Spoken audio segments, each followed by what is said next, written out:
So I'm delighted now to introduce the next fireside chat with two very distinguished guests. The Honorable Jeremy Harrison has been in effect the Trade Minister of the province of Saskatchewan for a decade and is the senior most minister in the Saskatchewan cabinet outside of the Premier. Difficult when you see him. I think he's one of the youngest ministers. So, very pleased to have you here with us, Minister. And the Right Honorable Stephen Harper, Canada's 22nd Prime Minister who elevated the relations between Canada and India to the highest point since the founding of the Indian Republic. An honor to have you here, Prime Minister. Please, may I request you please to come onto the stage. We look forward to learning more about the strategic partnership opportunities that Saskatchewan provides for India. Hello. Well, we've got it. Great. Well, thank you very much, Nadira, for those introductory comments. Obviously, I'm very delighted to be here, and I want to thank not just Nadira, but everyone here at the ICBC for putting on such an important conference, and I'm delighted to see so many familiar faces in this crowd. Welcome, obviously, to Minister Fedeli, to Ambassador Patel, and to dignitaries from all levels of government of both Canada and India. Let me just maybe make a kind of couple of opening comments as to why, in my view, India-Canada relationship has been so important, why I've spent so much time on it. I was here for 3 extended visits as Prime Minister, and this is my 4th visit now in a much shorter period as a private citizen. My view was that when you look at international relations, they're really based on 3 axes, and I like to call them prosperity, security, and democracy, or more broadly speaking, values. And as I looked out at the world, I concluded that one of the greatest potentials on all 3 axes for Canada in the world of the future was an enhanced partnership with India. And so that's why we spent so much time on it. And why obviously you are here today for one big aspect of that, which is prosperity and the economic opportunities that exist and synergies exist between our 2 countries. I also spent, I should mention, a considerable amount of time our government did on cultivating a relationship with Prime Minister Modi. He's become a good friend. In fact, our government, I think, was the only Western government to cultivate close relations with Mr. Modi when he was Chief Minister of Gujarat. It's something that has really, I think, paid dividends for our country as we move forward. Under Prime Minister Modi's dynamic leadership, India, as you know, is modernizing and reforming and has a goal of doubling its economy within the next decade. Impressive goal, one that India is well on the way to achieving, but the goal can only happen if a whole range of needs and opportunities are met, including some pretty basic needs in areas like energy, food, and water security. And those things, frankly, can only be met, and so many of these needs can only be met not just by India's own efforts, but by increasing partnerships, trade and investment with partners and potential partners like Canada. So obviously I'm very pleased here today to be with my friend Minister Harrison. I should say we go back a long way. Minister Harrison, I know he seems young, but he was once even younger. And he worked for me first as a volunteer on leadership campaigns, and then he worked in my office. I think he was my question period coordinator at one point. Is that right? You were involved in that. You were involved in that, and then of course he became an elected official and has since moved into cabinet for many years. Why am I here with Minister Harrison? Why here representing Saskatchewan? I should mention this because people do ask, aren't you an Albertan? Why are you here representing Saskatchewan? Well, there's a couple of really simple answers to that. The first one is they asked. They were the first one to ask, so that always helps. But also you should know that, first of all, as Prime Minister, as a national political figure, I had several different home provinces. This is really important to success. Alberta is my adopted home province as an adult, and actually there are no two provinces in Canada that are more closely linked than Alberta and Saskatchewan. These two provinces were actually one jurisdiction with a common legislature up until 1905, and today have more economic, social, and political commonalities than any other two provinces in Canada. So it's a natural partnership, and Saskatchewan also has a natural partnership with India in some of the core areas I mentioned: energy, particularly nuclear energy, food security, infrastructure and technology, and of course also water. So Minister, that's my long intro. Let me turn it over to you to tell us briefly why the province of Saskatchewan is represented in force this week in India, and what you see as the potential strategic partnerships. Great. Well, firstly, thank you, Prime Minister, for being here, and thank you for the partnership. It's something that we greatly appreciate, and as the Prime Minister indicated, we have a long-standing personal relationship going back, as frightening as it is, almost 20 years now. I remember carrying your bags at a number of events. He was 10 years old at the time. Yeah. I was 10 years old at the time, and helping the Prime Minister around rural Saskatchewan, going from one small community to another at that point, on the road to obviously a very, very distinguished tenure as Prime Minister of our country, one of the most significant prime ministerships of any individual who's held the office. And we are very honored and grateful as a province to have you as a partner going forward. I want to thank ICBC for putting on the convention. This is important, significant. We've made a commitment as a province to be an active participant. The Premier was here last year, my dear friend Premier Mo, and we're going to continue to be involved as we go forward as well.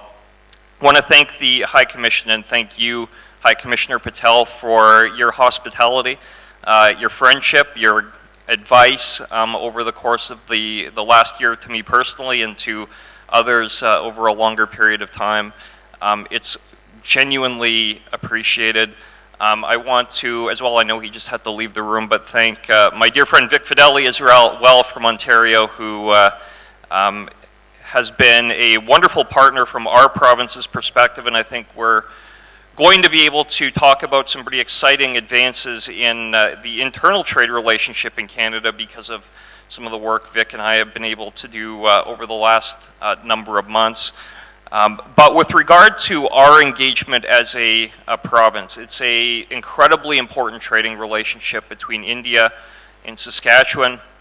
We played a disproportionate role in terms of Canada's overall trade relationship over many years, predicated in a significant way on commodity exports into the country, but also an important and growing two-way trade relationship that we see increasing into the future in a number of areas. But we've appreciated what we have been able to accomplish at a government-to-government level. We give a lot of credit to our companies, and there are a number represented here who actually do the hard work and do the things that really governments can create the conditions for trade to happen, but it's those who are willing to take risks and those who are creating jobs because of those risks that really deserve the credit. So I want to thank them.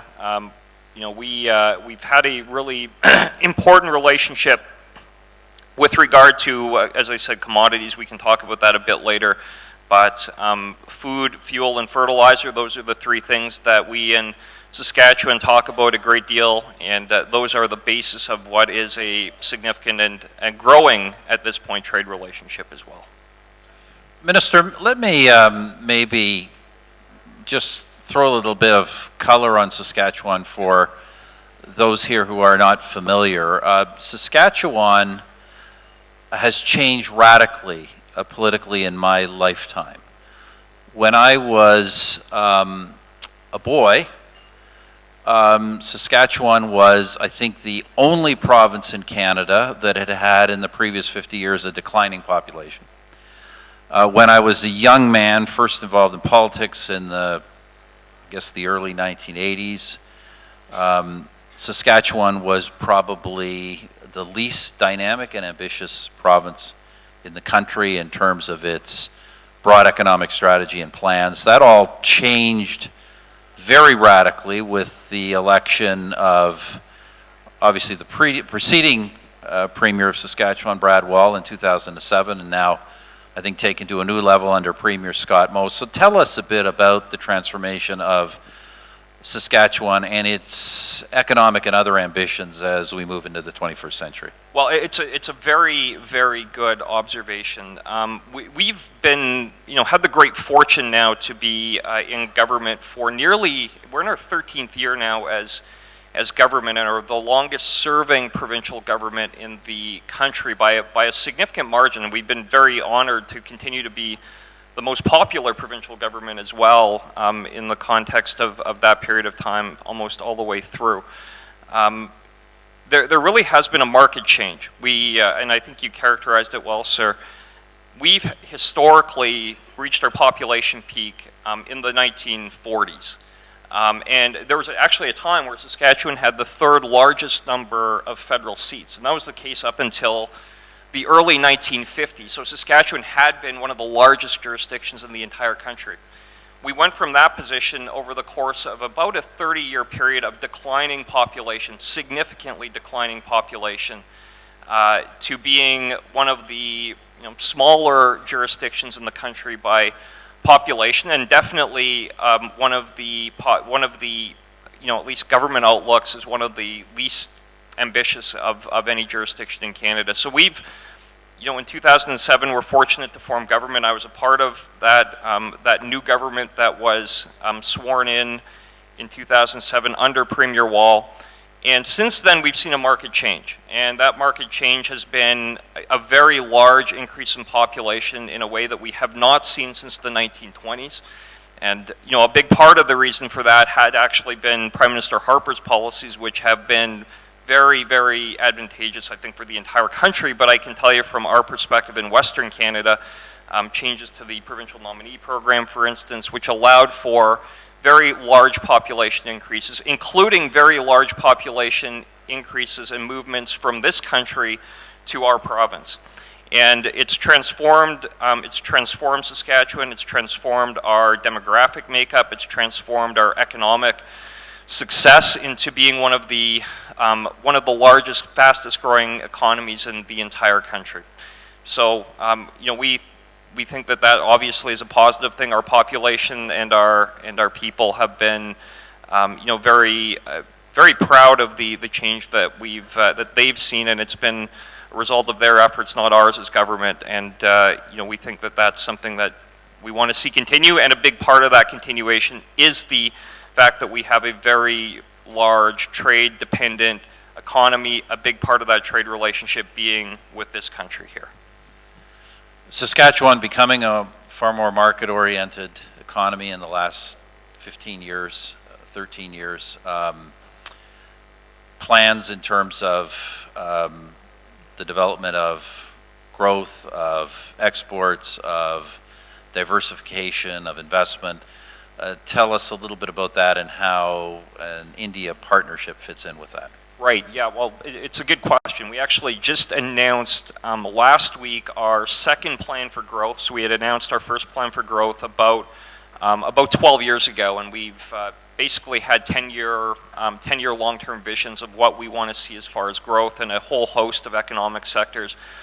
What's relevant for this discussion is the fact that we've set a 50% increase in export growth over the course of the next decade. And over the course of the last decade, we saw even greater export growth during that period of time. A lot of that growth has actually been with our partnership in India. Not just India, but India's been a very significant part of that. Nearly $2 billion a few years ago of value of goods exported into this country. It's declined a little bit since then, but we see that trajectory going back in the right direction. We've seen that growth come in a number of areas. Potash is a very important area, which is what commodity used for fertilizer, and we think has great value, and our companies think has great value for your goals of increasing farm incomes by doubling farm incomes in the next number of years. A big part of that is going to be related to increases in production, which is predicated on having soil that can produce more products. So that's one area where our relationship has grown and is significant. Production of electricity, uranium, we have one of the largest uranium reserves in the entire world, the second largest in the entire world, in fact. That relationship has been very significant, and I know the government has a commitment to continuing to grow nuclear power generation here in the country. We want to be a part of that. A large amount right now is provided from our province. So that is going to be a continued area of growth. And of course, in agricultural commodities. Our pulse exports to India have been very significant and large over many, many years. We think that's a relationship that will continue. And we're going to have continued, I think, opportunity on the technology front, on agricultural manufacturing and ag biotech.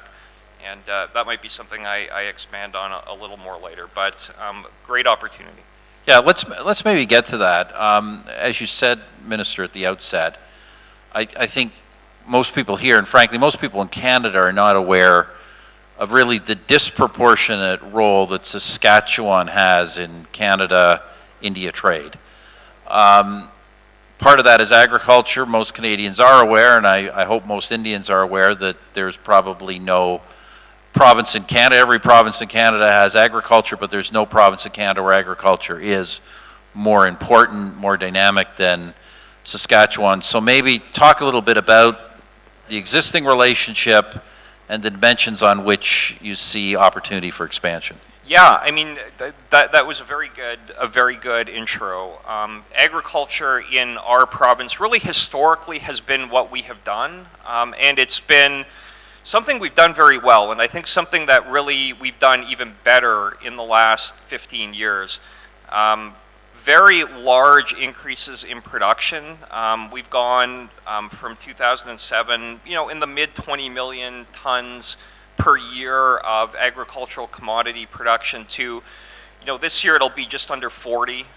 We're heading to 45 in the next 10 years. And the reason for that has been advances in agricultural technology, both on the equipment side and also on the biotech side. More resilient crop varieties, more pest-dependent varieties, varieties that are attuned to our growing seasons, which can have wide variability as far as moisture and time frames. All of those things add up to a very vibrant ag biotech and ag equipment manufacturing sector in the province, which really has grown by leaps and bounds in that last 15-year period to the point where we are, without question, the leader in Canada, but one of the leaders in the entire world. So that relationship is only going to become more significant. We think that the partnerships that already exist but are going to continue to grow and be even more important are going to have a benefit both for us but also for you in meeting the goals that have been set by your government with regard to the agricultural industry. I think we've shown the way in a lot of cases in how that industry can develop. We've gone from what had been a highly socialized approach to policy management of agriculture to one where, and largely, through a lot of the efforts of the national government, and I give Prime Minister Harper a huge amount of credit for the changes structurally at the national level that allowed for the market to really develop, take off, and harness all of the creative potential that a lot of our entrepreneurs and farmers have to literally doubling crop production in 12 years, in an already highly mature sort of scenario. So I think that there are lessons there both on the policy front for Indian policymakers to take a look at. Obviously, it's a very different situation here at this point, but I think that there are lessons to be learned there.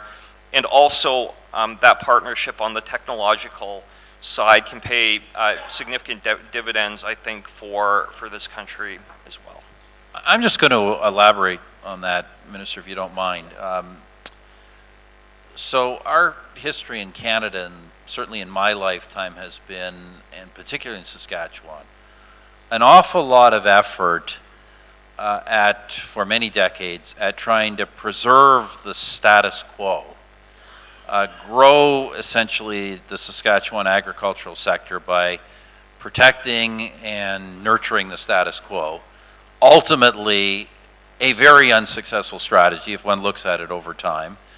And then in the past 2 decades, significant major liberalizations to investment, to marketing, to trade orientation, to taxes, etc., which has resulted in really an unprecedented boom in the agricultural industry and its diversification and its growth beyond, frankly, beyond what we used to call farming into what we now refer to as agribusiness. So I think there are really lessons there for policymakers in India, and I leave that for you to think about.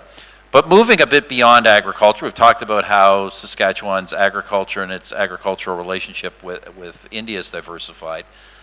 But more broadly, not only Saskatchewan's trade and economy is diversified, but also Saskatchewan has become a jurisdiction focused on investment and investment flows, including attracting investment. So maybe spend a few minutes talking about what you're doing to attract investment and why and where Indian investors should be looking at Saskatchewan. Right. No, and a very good question.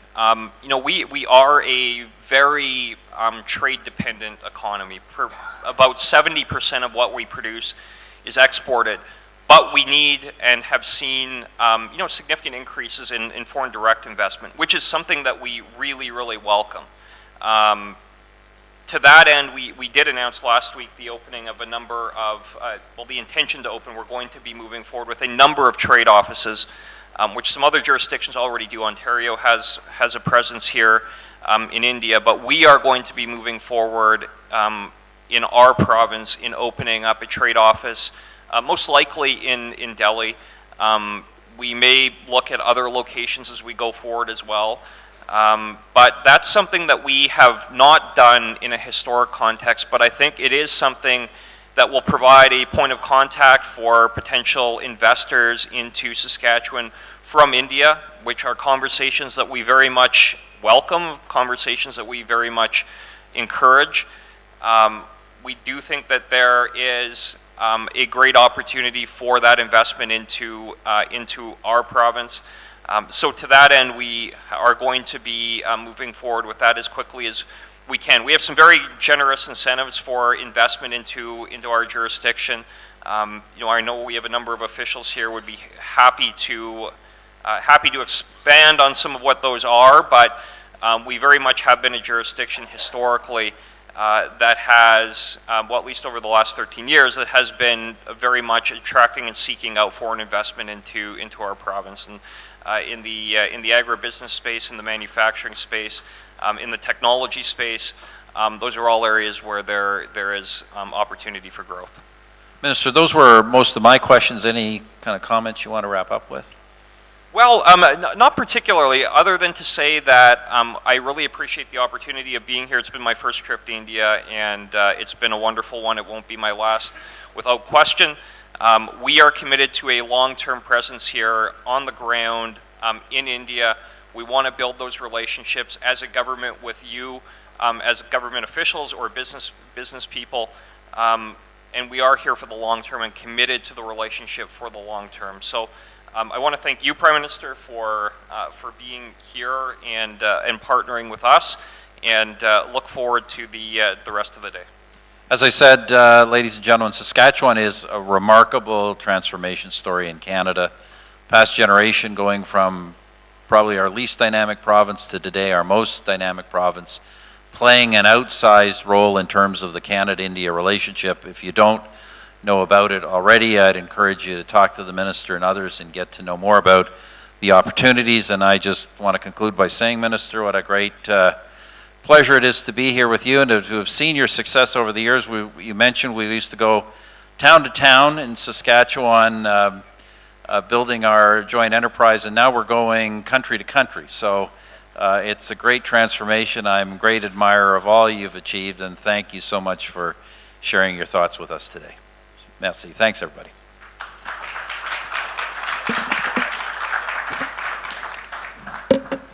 Thank you very much. Now, this is where we improvise, and this is where you get your money's worth, because we're going to put our former Prime Minister and Minister Harrison on the spot in a way that we're improvising a little bit.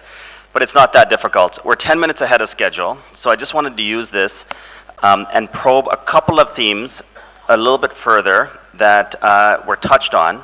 And I'm just going to ask, and so instead of taking questions from the audience, we'll take them from me because it's just a little bit safer. They look like pretty safe people to me. So I'm going to ask Minister Harrison if you can just comment a little bit about, because this is my observation from visiting about a year ago and from some of our discussions, if you can talk about the education ecosystem and as it relates to students from abroad, but also tie that to the technology innovation startup ecosystem, which from what I saw was truly impressive. And there is a correlation between the educational institutions and supporting some of that growth as well. And I say this because as Prime Minister Harper talked about, you know, it's one of those areas that allows the province to diversify into future areas of growth and build on the traditional areas of growth as well. Perhaps a word on that? Yeah, it's a very astute observation. I mean, we have worked hard as a government, number one, on attracting international student engagement into the province, and we've seen very large rates of growth on international students who are studying in Canada, and by far the largest number are from India. That has led to, you know, significant growth as far as new Canadian permanent residents who started out as students who are studying in Canada and have become permanent residents and citizens ultimately, who have contributed in an outsized way to our technology sector, which we have, again, worked quite hard on expanding.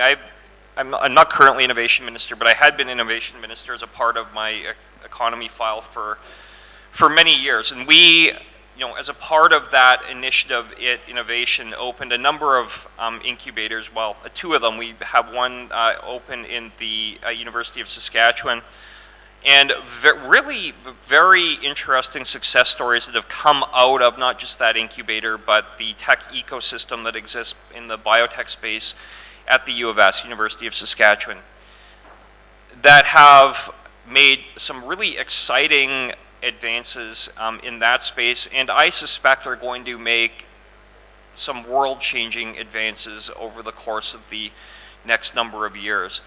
So that ecosystem is relatively new, but very much an instrument of considered, thoughtful, long-term government policy, which we're going to be continuing with, and the objective being to turn our province, and particularly the University of Saskatchewan, into one of the leaders in the world in agricultural research and ag biotech, which is going to create jobs and opportunity and ultimately you know, benefit everyone around the world because of those advances. Thank you. I'm going to ask you one last question for both of you, if you can jump in, and you've just introduced the answer to that. It's when you talk about world-class ecosystem for biotech, among other things. If you could share one or two thoughts on what you think you would want, Minister Harrison, as your vision for Saskatchewan-India trade, investment. This is your first visit here as minister, and hopefully not your last as minister. What would be that vision over the next 5-7 years, with that comment being addressed to our Indian business leaders who maybe aren't yet in Saskatchewan? And I'll ask Mr. Harper to answer with whatever on the same thing, because you are providing advice to Saskatchewan. So what would you? And then we'll close off on that. So just a bit of a question on looking ahead into the next 5 or 7 years or so. Sure. Well, thanks, High Commissioner. We continue to see commodities are going to continue to be an important part of the of that trade relationship, and they should be.